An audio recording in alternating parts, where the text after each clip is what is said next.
What is going on, guys? How you doing? How you been? I just want to inform you that every engagement in this video will really help me a lot in continuing making YouTube videos, especially on building keyboards. So if you're into that, leave a like, comment, and subscribe. Thank you.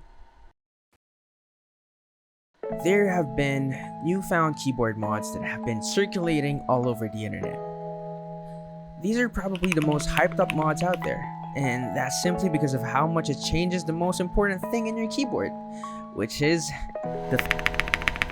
Before we start, I just want to say that any information I give out here may or may not be 100% accurate, and just to take this as a grain of salt, since this is all based on my observation and experience. What is going on, guys? How you doing? How you been? So in today's video, we go over 2 mods that could make any keyboard feel premium.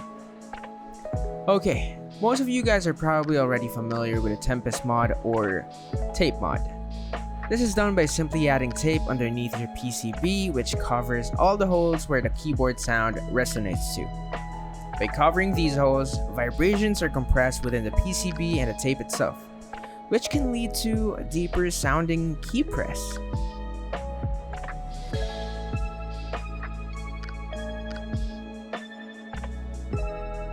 Adding tape underneath the PCB makes the keyboard go from this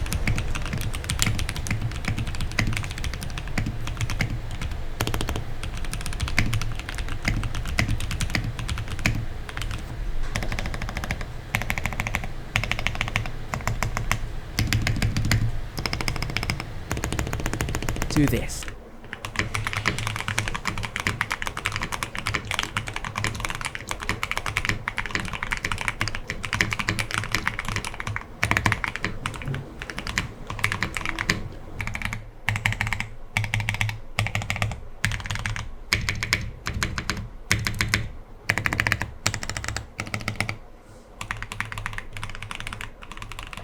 There's clearly a difference there, but what if we add a PE foam mod?